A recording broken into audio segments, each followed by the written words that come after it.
Assalamualaikum warahmatullahi wabarakatuh. Perkenalkan, nama saya Aji Saputra dengan NIM 2210417807 kelas F, jurusan manajemen. Di sini saya akan menjawab soal ujian tengah semester tahun akademik 2023-2024 mata kuliah pemasaran agribisnis dan dosen Ibu Rikola Dewi RSEMM. 1. Jelaskan pengertian pemasaran agribisnis menurut saudara.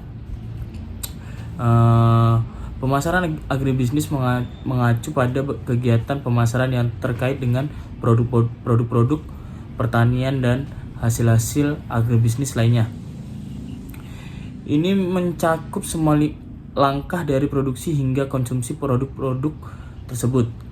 Pemasaran agribisnis tidak hanya melibatkan penjualan langsung produk-produk pertanian, tetapi juga melibatkan perencanaan, promosi, distribusi, dan pengembangan strategi untuk memasarkan produk-produk tersebut kepada konsumen.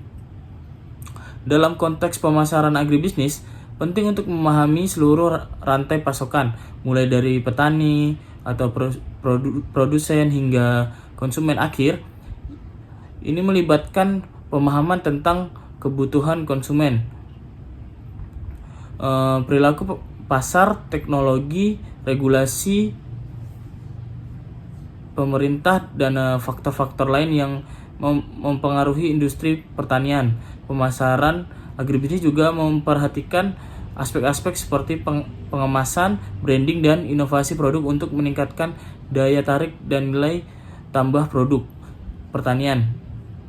Selain itu, pemasaran agribisnis juga melibatkan strategi untuk mengelola risiko-risiko yang terkait dengan produksi dan pemasaran produk pertanian, seperti risiko cuaca, fluktuatif harga, dan risiko-risiko lainnya yang dapat memengaruhi hasil akhir. Ini melibatkan penggunaan alat-alat keuangan dan manajemen risiko untuk melindungi keuntungan dan menjaga stabilitas bisnis. Secara keseluruhan, pemasaran agribisnis adalah tentang mengelola seluruh proses dari produksi hingga konsumsi produk-produk pertanian dengan efisien dan efektif, dengan tujuan untuk memenuhi kebutuhan konsumen sampai memaksimalkan nilai tambah dan keuntungan bagi para pelaku industri. Oke, nomor 2. Jelaskan kapan pemasaran agribisnis muncul dan perspektif perkembangan ekonomi. Jawabannya, pemasaran agribisnis telah menjadi bagian integral dari perkembangan ekonomi sejak zaman kuno. Namun, pendekatan modern terhadap pemasaran agribisnis sebagai disiplin khusus dalam ilmu ekonomi pertanian mulai muncul pada abad ke-20.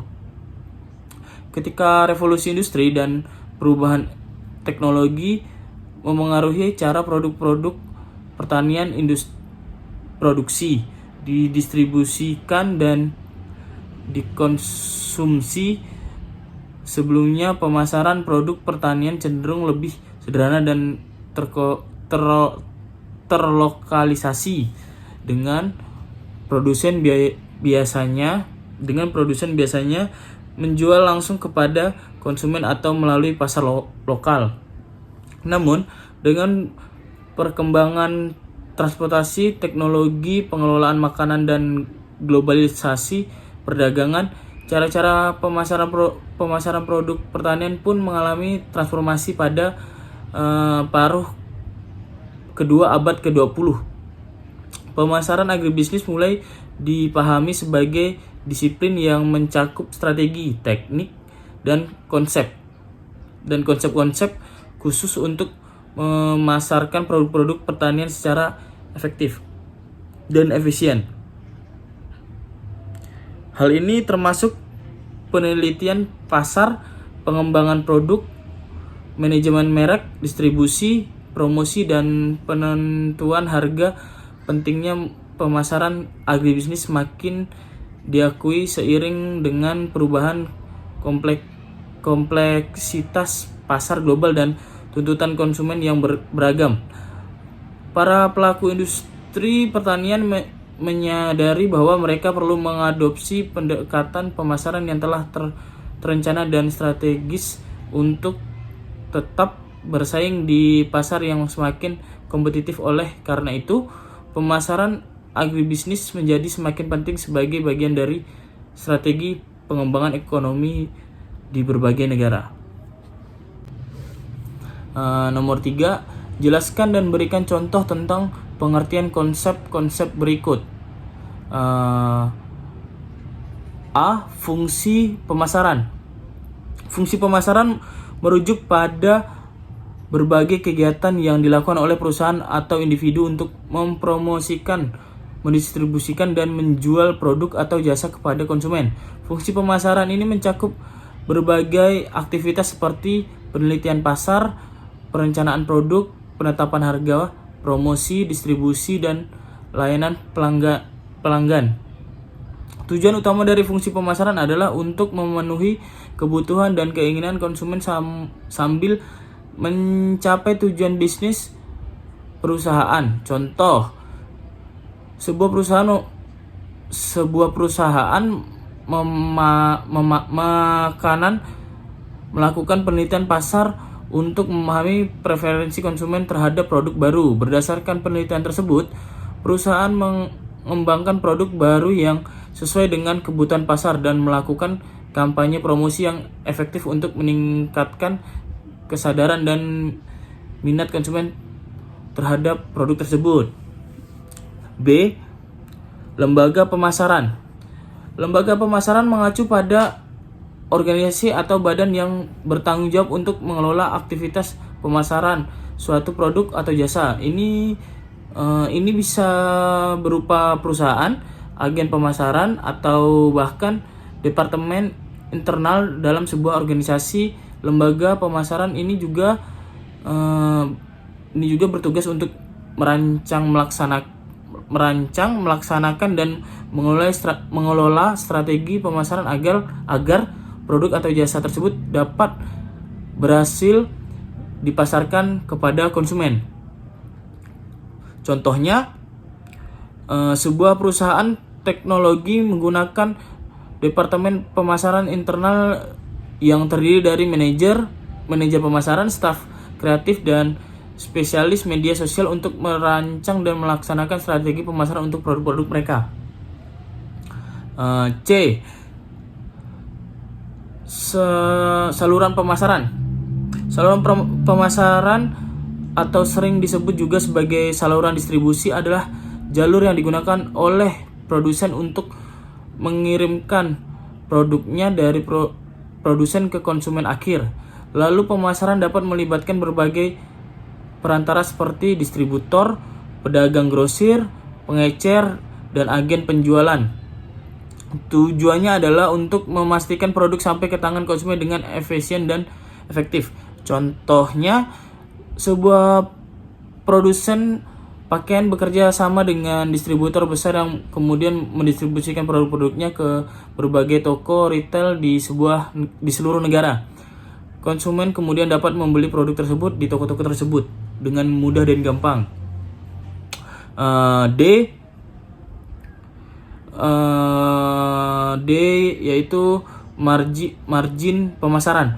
Margin pemasaran adalah selisih antara harga jual produk atau jasa dengan biaya yang dikeluarkan untuk memproduksi, memasarkan, dan mendistribusikan produk tersebut. Margin pemasaran ini mencerminkan sebagai besar nilai tambah yang dihasilkan oleh kegiatan pemasaran dan dalam proses bisnis. Margin pemasaran yang lebih tinggi biasanya menunjukkan efisiensi dan efektivitas dalam strategi pemasaran. Contohnya, sebuah restoran menjual sepotong kue dengan harga $5, sedangkan biaya untuk memasarkan dan menjual kue tersebut adalah $2. Margin pemasaran untuk kue tersebut adalah $3, yaitu $5 dikurang $2, itu sama dengan $3. Nomor 4, menurut saudara apa pentingnya mata kuliah pemasaran agribisnis ini dipelajari terkait dengan profesi saudara? Menurut saya, pemasaran agribisnis memiliki peran penting bagi pemilik coffee shop karena kualitas dan keberlanjutan bahan baku seperti kopi, susu, dan bahan produk-produk pertanian lainnya secara langsung memengaruhi citra dan keberhasilan bisnis mereka atau bisnis kami atau bisnis saya. Dengan memahami asal-usul dan karakteristik produk-produk ini, pemilik coffee shop dapat mengambil keputusan yang lebih baik dalam hal pembelian, branding, dan strategi promosi.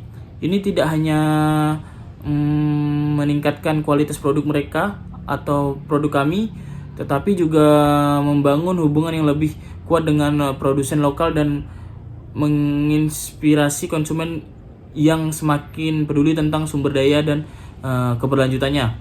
Dengan demikian, pemasaran agribisnis bukan hanya tentang penjualan, tetapi juga tentang membangun kesadaran, kepercayaan, dan nilai tambah bagi pelanggan.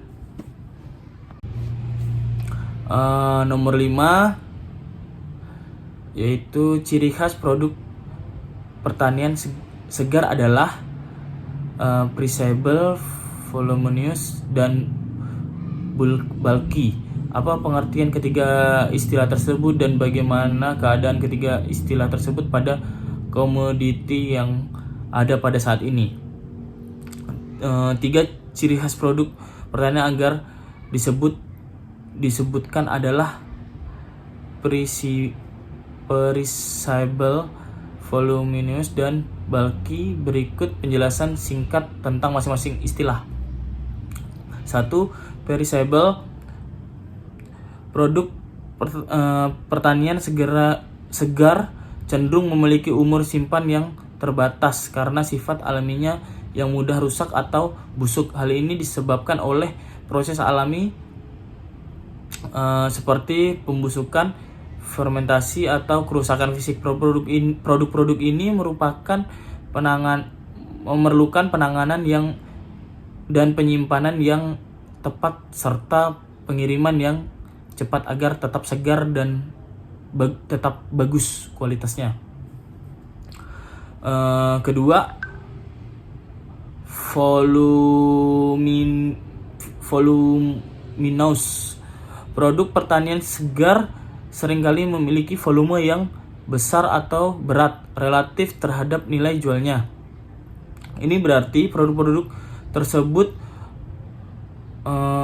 memerlukan ruang penyimpanan dan transportasi yang cukup besar. Contohnya buah-buahan, sayuran, dan bahan pangan lainnya seringkali memerlukan pengiriman menggunakan truk, kontainer, atau bahkan kapal khusus karena volume dan bobotnya yang besar.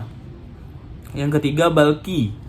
Produk pertanian segar dapat memiliki ukuran atau bentuk yang besar atau tidak teratur, yang membuatnya sulit untuk diatur dan disimpan dengan efisien. Misalnya, beberapa jenis buah, sayuran, atau produk-produk pertanian lainnya mungkin memiliki bentuk atau struktur yang tidak teratur sehingga memerlukan penanganan khusus dalam proses penyimpanan dan pengiriman.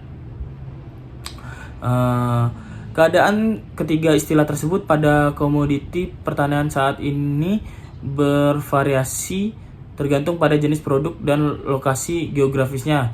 Di beberapa tempat, teknologi dan infrastruktur yang canggih telah memungkinkan penanganan, penyimpanan, dan pengiriman produk pertanian segar dengan lebih efisien. Meskipun tetap memperhatikan karakteristik perishable, voluminous, dan bulky, namun di daerah-daerah yang kurang berkembang atau terpencil, tantangan dalam manajemen produk pertanian segar tersebut